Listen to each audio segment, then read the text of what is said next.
that are a little different from you.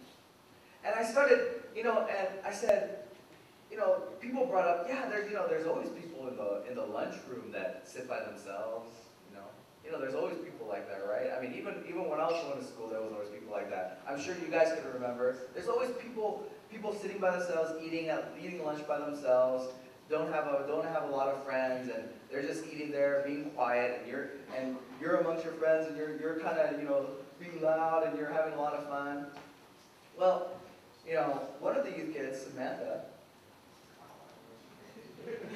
Good. I'm giving Samantha praise right now, okay? I'm giving Samantha praise. Samantha did something very unexpected. Not something the world would say is good, okay? What she did was, she was amongst her friends, and she noticed every single day as she was having lunch, that there was this boy sitting over there, quiet, eating lunch by himself, every single day. Now, I'm sure Samantha didn't say a lot to her friends that she was sitting with about it, but she knew, and she could see him in the corner of his eye. And Samantha started sharing this, like, oh man, there's this kid that sits there by himself, and I feel so bad, right? I feel so bad for this boy. And she started sharing this stuff with us on Fridays, and we said, well, maybe you gotta go and talk to him. Maybe you gotta sit next to him and just say hi and have lunch with him. Maybe that's all it would take. So then Samantha got the courage, and she reached out.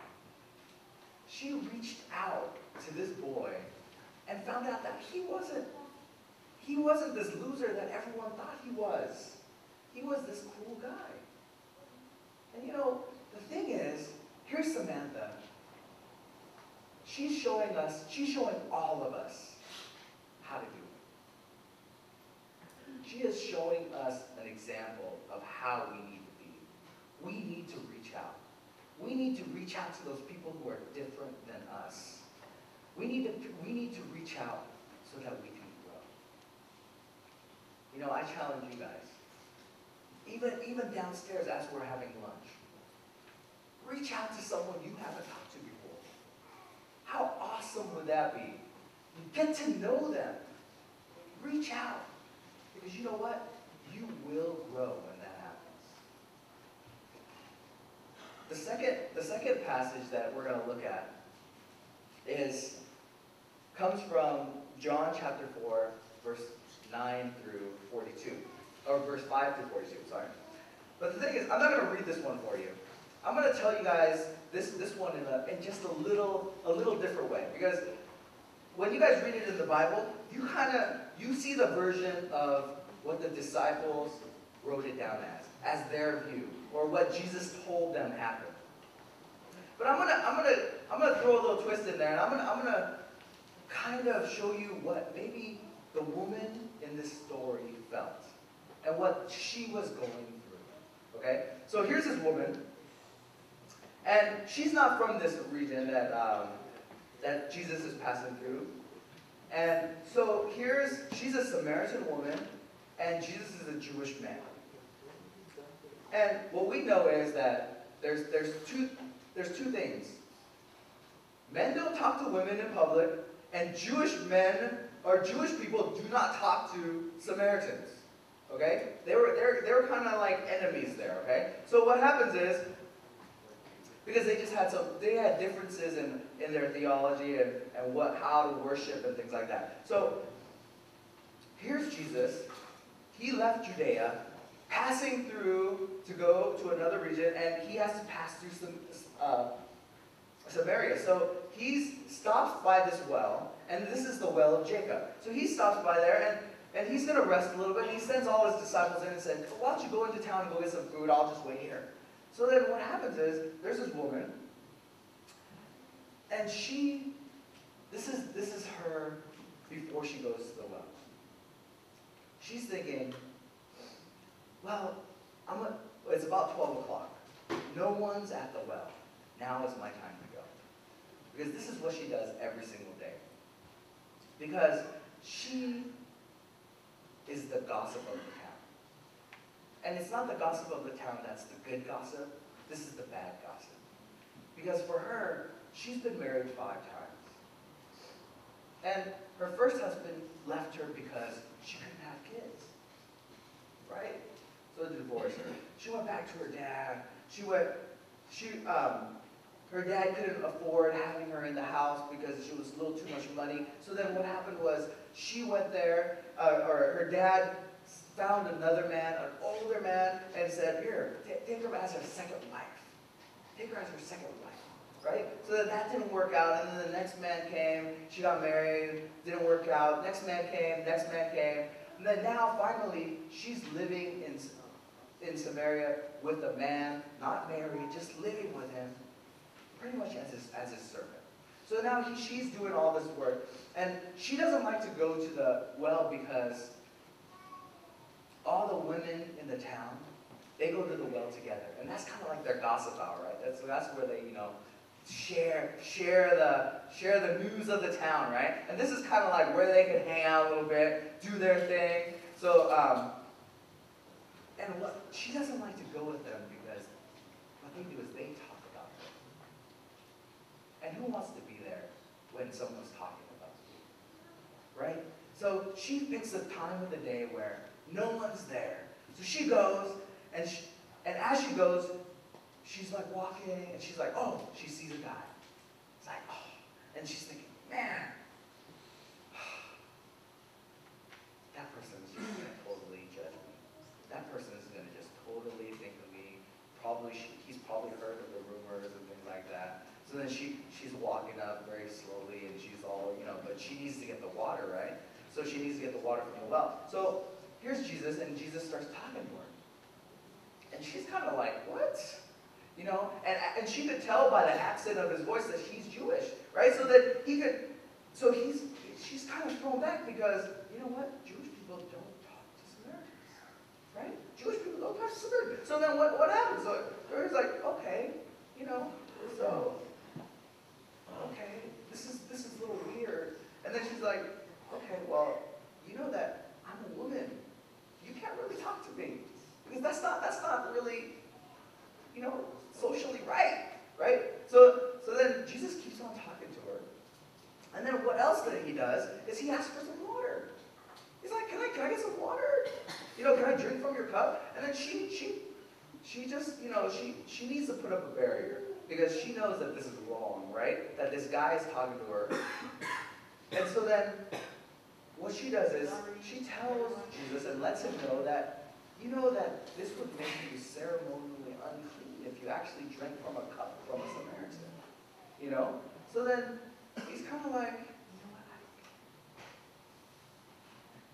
So she's like, man, okay, he's a little different. And he's talking to me with a little bit of respect. And he's talking to me with a lot of respect. So then here's Jesus, and he's talking, and he keeps on talking, and so then she starts to ask, like, oh, hey, so who are you? And Jesus says, I'm God's gift to the world. And from her history, she's probably thinking, like, heard that line before, right? Heard that line. God's gift to the world, come on, right? So then he, Jesus keeps on talking and tells her that, I don't want your water. But what I'm willing to give you is mine. The water that will never get you thirsty ever again. Here's this woman. She has been through 5 husbands and now lives with a man.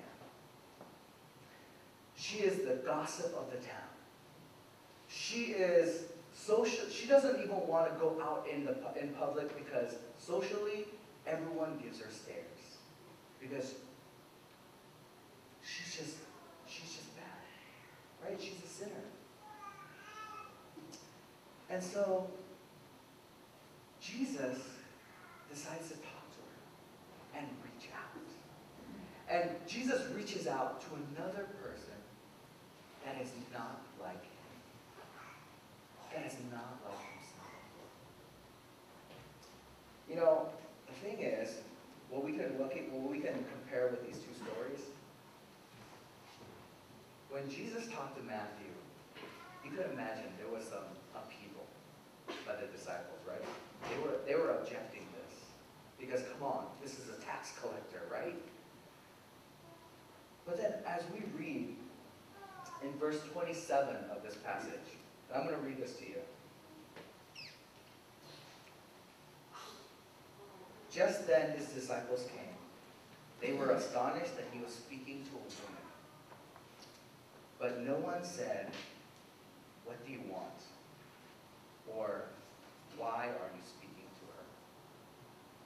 You see, when you reach out, you not only grow, the people around you grow. And as you could tell from one of Jesus' first encounters to this one, his disciples started to grow. His disciples started to change. What happened was, his disciples were objecting to Matthew.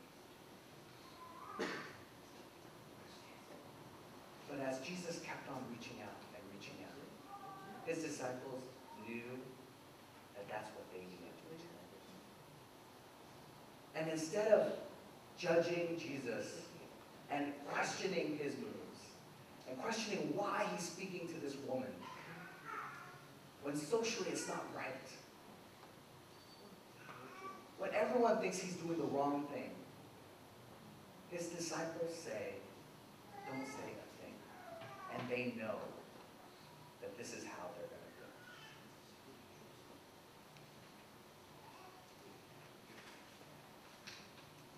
So I challenge you guys today to break the barriers between all of us, between the people who are different than you. Break those barriers. Share your life with each other. Share your life with people who are different than you. Jesus did it every time he talked to someone. He broke those barriers. Jesus liked the people who weren't like him. And the people who weren't like him liked Jesus. Be liked by everyone.